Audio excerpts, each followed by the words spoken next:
नमस्कार दर्शकों। कहते हैं सच्चे गुरु की शरण और कृपा के बिना कोई साधना सफल नहीं होती और ना ही कोई लाभ प्राप्त होता है। ऐसा ही हुआ नोएडा उत्तर प्रदेश के गोपाल चौधरी जी के साथ, जो पहले ब्रह्मा विष्णु महेश और देवी दुर्गा जी की भक्ति करते थे।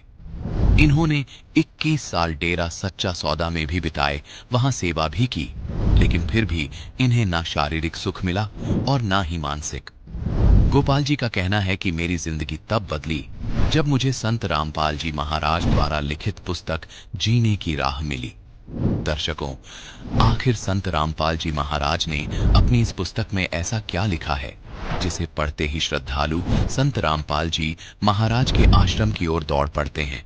आइए जानते हैं कि सच्चाई क्या है। सुनते हैं गोपाल जी की कहानी, उन्हीं की जुबानी। नमस्कार सर। नमस्कार सर। सर क्या नाम है आपका? चौधरी गोपाल सिंह।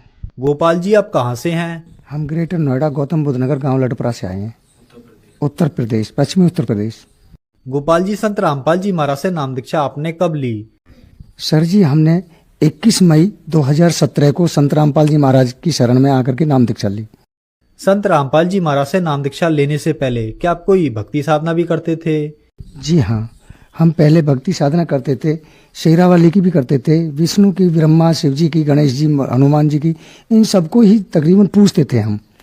लेकिन हमें कोई उनसे पूजने से हमें कोई लाभ नहीं है। आस्था जरूर लगी रहती थी कि शायद अब नहीं, अब आगे चल के हमें लाभ होगा, लेकिन कोई लाभ नहीं होता था। उसके बाद में फिर हम जो है एक धन धन सतगुरु नाम से एक संस्था चली हुई थी राम रहीम जी की, उसमें जाकर के हम जुड़ गए सन 1994 में।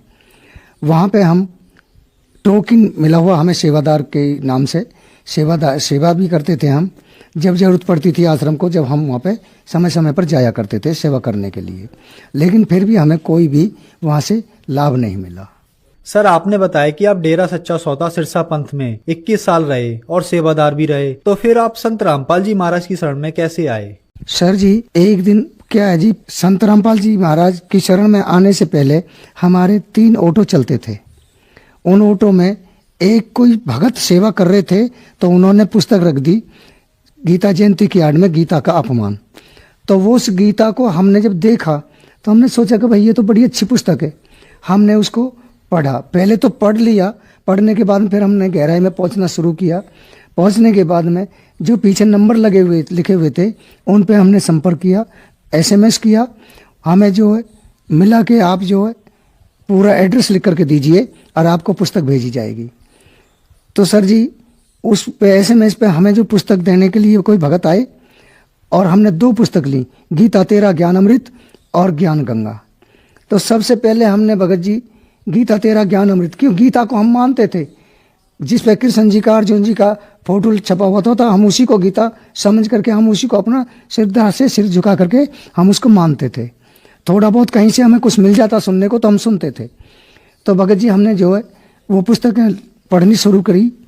तो 3-4 दिन लगातार हमने जब वो पढ़ी तो जितने श्लोक हमें पढ़ने को मिले जब तक, तो एक दिन हम दोपहर में पढ़ते पढ़ते सो गए और सोने के बाद में सर जी हमारे मुंह से वो सारे श्लोक ऑटोमेटिक निकलने लगे जो हमने पढ़ लिए थे 3-4 दिन में। उसके बाद में हमें अफसोस हुआ कि भाई हम ये क्या देख रहे हैं।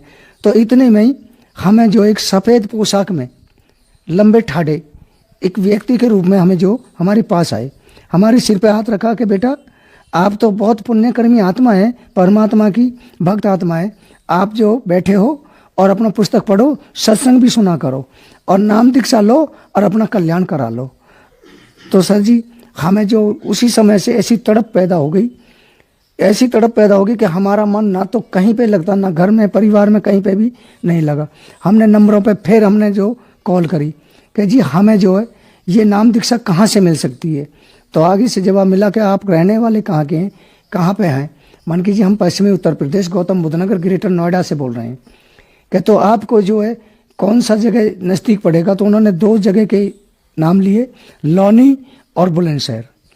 हम बोले कि मन की जी जगह तो दोनों ही बराबर दूरी पे हैं, लेकिन आसान हमें बुलंदशहर पड़ेगा, ताकि हम घर से बैठ करके और वहीं पे जाके उतरेंगे।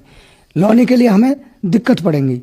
तो उन्होंने हमें जो यहाँ का आश्रम का सेंटर का नंबर दिया, नंबर पे हमने संपर्क साधा हम जो है उसी समय सुबह क्यों व्याकुल थे हम आए, आ करके हमें बीड़ी, हुक्का बीड़ी की इतनी तलब थी कि बहुत ज़्यादा। हमने 5 साल की उम्र से ही हुक्का बीड़ी को पीना शुरू कर दिया था और हमने कम से कम 55 साल हुक्का बीड़ी पिया है। इतनी तलब थी किसी तरीके से भी हमारी वो छूटी नहीं थी। संत रामपाल जी महाराज के सेंटर पे जब हम आए तो हमारी जेब में 3 बीड़ी थी, तो हमने सेंटर से बाहर पहले बैठ के हमने वो तीनों बीड़ी पी। पता नहीं आगे चल के हमें पीने को मिले ना मिले, क्या स्थिति बने।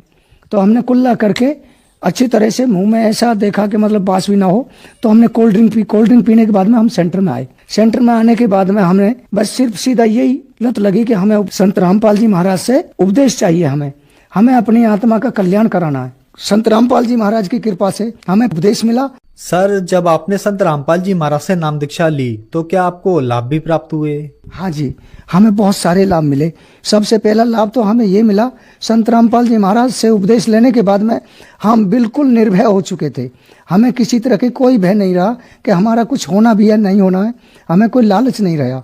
उसके बाद में हमें एक लाभ ये मिला कि हमारी छोटी बहू और बेटा रात के समय में सो रहे थे। उस समय में चोटी कटने का सिलसिला चला हुआ था, तो अचानक से बहू जो डर गई और लड़का ने आवाज़ दी कि पापा, भारती नाम है उस बहू का, कि भारती डर गई है। मन की तो बेटा यहाँ आओ, दोनों उठ करके। अब वे दोनों आए तो जहाँ पे हमने जो चलाते थे वहाँ पे हमने कपड़ा बिछाया कि बेटा यहाँ पे जो दंडवत प्रणाम करो और परमात्मा को शीश झुकाओ। उन्होंने दंडवत प्रणाम किया, हमारे कहने से शीश झुकाया, तो उनका भय एकदम से बिल्कुल निकल चुका था। जैसे वो हमारे कमरे से निकल के बाहर जा रहे थे, तो हमारा मकान 3 साइड से बन के बीच में चौक था। चौक इतना था कि जो कि 100 आदमी बैठ करके आराम से खाना भी खा लें। तो उस चौक में कर जैसे अपने कमरे में को वो जा रहे, तो हम पीछे निकले, तो संत रामपाल जी महाराज कुर्सी पे बैठे बीच आंगन में हमें दिखाई दिए। हम जैसे जागते हुए, उन्हें कि हम कुछ सपना देख रहे थे। तो सर जी हमने सीधा दंडवत प्रणाम किया। लड़का कहने लगा, पापा ये क्या कर रहे हो? मन की भाई तुम अपने कमरे में जाओ, आपको जो कुछ होना था फायदा हो गया, बाकी हमें जो करना हमें करने दो। तो हमने जो दंडवत प्रणाम किया और आशीर्वाद दे करके परमात्मा हमसे जो चले गए, हम फिर सो गए। अगले दिन बच्चों ने हमसे जिक्र किया, पापा ये कौन सा तुमने अपना जो वो कर रखा? मन की भाई सुनो, जो प्रक्रिया तुम कर रहे हो तुम अपनी प्रक्रिया करते रहो, हम तुम्हारी प्रक्रिया में कोई बाधा नहीं डालेंगे, लेकिन जो प्रक्रिया हम कर रहे हैं हमारी प्रक्रिया में तुम बाधा नहीं डालोगे। अपनी अपनी प्रक्रिया करते रहो, कोई किसी की प्रक्रिया में बाधा नहीं डालेगा। तो सर जी उसके बाद में फिर हमें मुंडका आश्रम में जाते जाते हमें जो बुखार बना, सर्दी इतनी तेज लगी, तो एक भगत ने हमारे जहाँ पे सामान था वहाँ पे ले गए, गोद में उठा करके वहाँ पे गद्दा बिछाया, लुटाया, रजाई उड़ाई और फिर उन्होंने कहा चाय लेकर के आते। मन की नहीं, हमें थोड़ा गर्म पानी दो। जब तक वे गर्म पानी लेने गए जब तक परमात्मा हमारे संत रामपाल जी महाराज हमारे पास आए। कहने लगे, बेटा घबरा क्यों रहे हो, बैठे हुए दंडवत प्रणाम कीजिए और आप जो सुमरन कीजिए, आपको कुछ भी नहीं हुआ। तो सर जी हमें जो जब ही दर्शन देने के बाद में हमें कुछ भी नहीं रहा, ना बुखार रहा ना सर्दी रही। उसके बाद में 28 जून को हम सेवा से जा रहे थे सेंटर पे, तिलपता सेंटर पे, गौतम बुद्ध नगर का जो सेंटर है संत रामपाल जी महाराज का, वहाँ पे सेवा से जा रहे थे। हमें सतनाम मिल चुका था, सतनाम का जाप करते हुए जा रहे। तो जैसे हम जा रहे थे, हम विक्की से थे, विक्की में हमारी में शिफ्ट कार ने टक्कर मारी।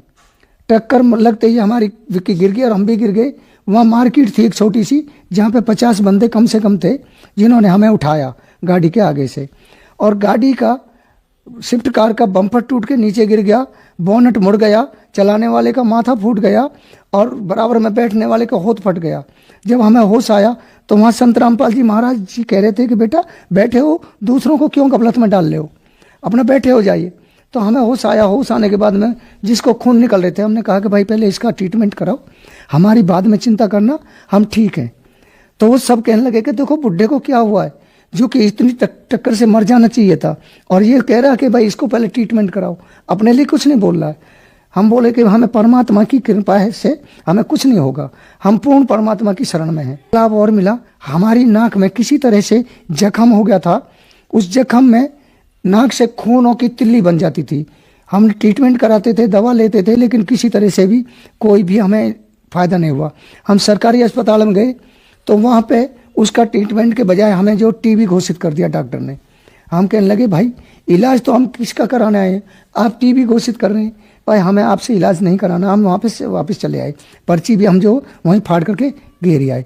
आकर के हम जो सीधे मुंडका गए, संत रामपाल जी महाराज की शरण में जाकर के हमने दंडवत प्रणाम किया कि महाराज आप ही जो भी कुछ हैं, जब इतना हमें सहारा दिया, ऐसे ऐसे एक्सीडेंटों से हमें जीवित बचाया, तो ये तो आपके लिए कुछ भी नहीं है, आप ही हमें ठीक करेंगे, आप ही हमें सब कुछ करेंगे, हम आज के बाद में कोई दवा नहीं खाएंगे।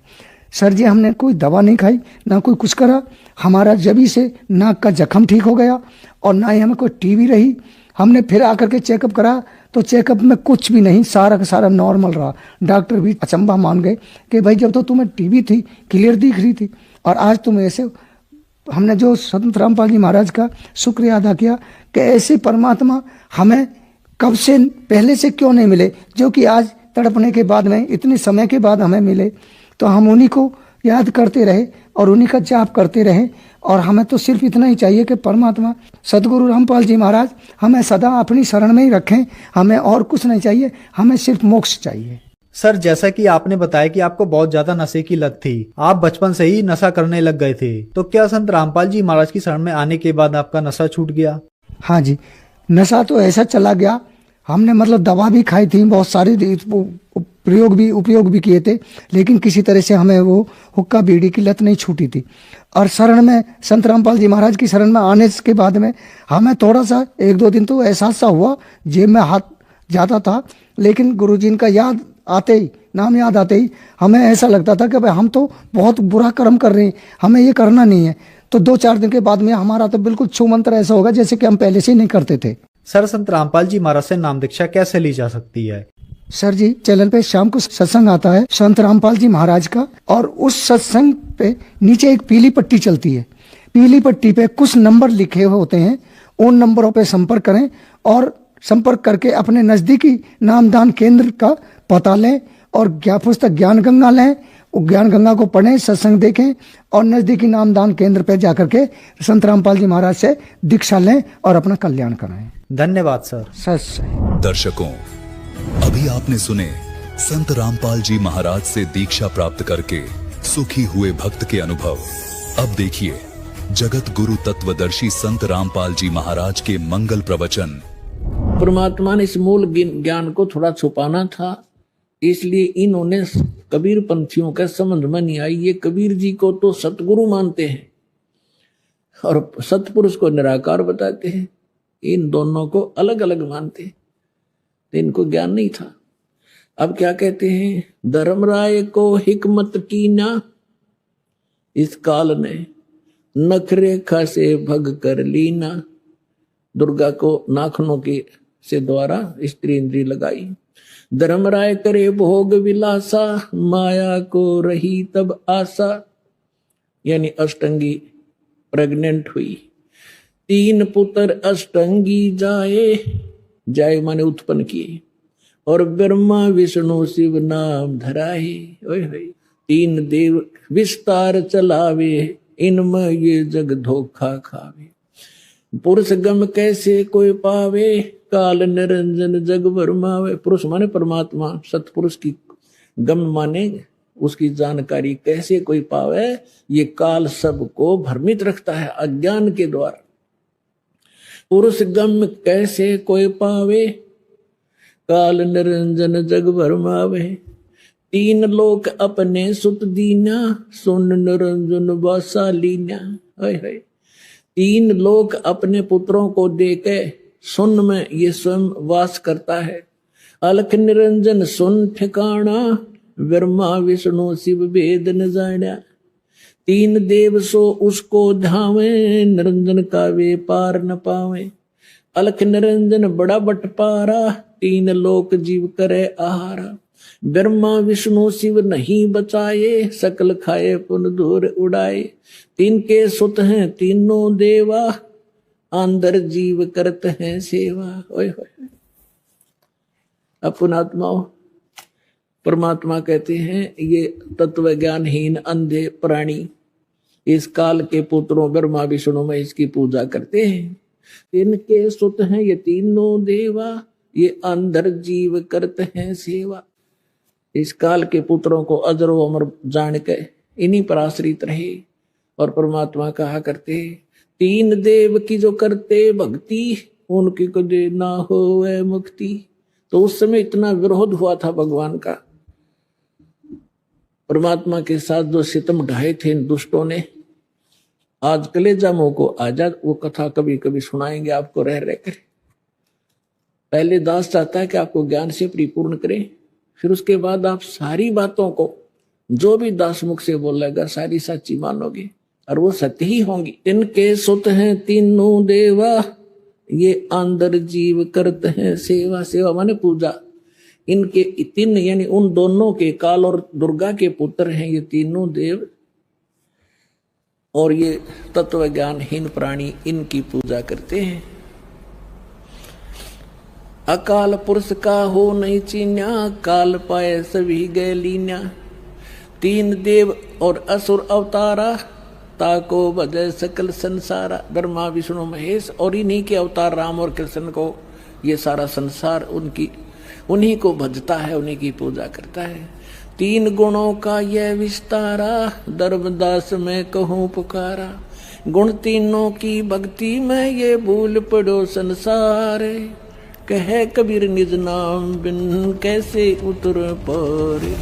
तो दर्शकों, देखा आपने जो सृष्टि रचना आज तक अनसुलझी पहेली बनी हुई थी, उस सृष्टि रचना को संत रामपाल जी महाराज ने सभी पवित्र धर्मों के सदग्रंथों से प्रमाणित करके बताया। जो धर्मगुरु केवल ब्रह्मा विष्णु महेश तक को ही पूर्ण परमात्मा और सर्व सृष्टि के रचनहार माने हुए थे, वे सब धर्मगुरु गलत सिद्ध हुए। संत रामपाल जी महाराज ने प्रमाणित किया कि सर्व सृष्टि रचनहार तो कबीर साहिब हैं, जो सर्व ब्रह्मांडों की राजधानी माने जाने वाले सतलोक में सतपुरुष रूप में विराजमान है। कबीर परमात्मा की शक्ति से उत्पन्न पुत्र का नाम है ब्रह्म, जिसे काल कहते हैं, जो केवल 21 ब्रह्मांड का स्वामी है। इसी काल ब्रह्म और दुर्गा के संयोग से तीन पुत्र हुए, जिनके नाम है ब्रह्मा विष्णु महेश। इन्हीं को तीनों गुण रजोगुण तमोगुण सतोगुण कहते हैं। ये तीनों केवल तीन लोक, स्वर्ग लोक, पृथ्वी लोक और पाताल लोक के प्रभु हैं। ये तीन लोक में सर्व प्राणियों को क्रमानुसार कर्म फल देते हैं। इसीलिए ब्रह्मा विष्णु महेश दुर्गा और काल ये पूर्ण परमात्मा नहीं है। पूर्ण परमात्मा है कबीर देव, जिसको कबीर साहिब कहते हैं। ये वही पूर्ण परमात्मा है जिसने 6 दिन में सृष्टि रची और 7वें दिन तख्त यानी सिंहासन पर जा विराजा। इसी को राम, अल्लाह, खुदा, रब, घोड़, भगवान कहते हैं। ये थी सृष्टि रचना की संपूर्ण कहानी, संत रामपाल जी महाराज की जुबानी। दर्शक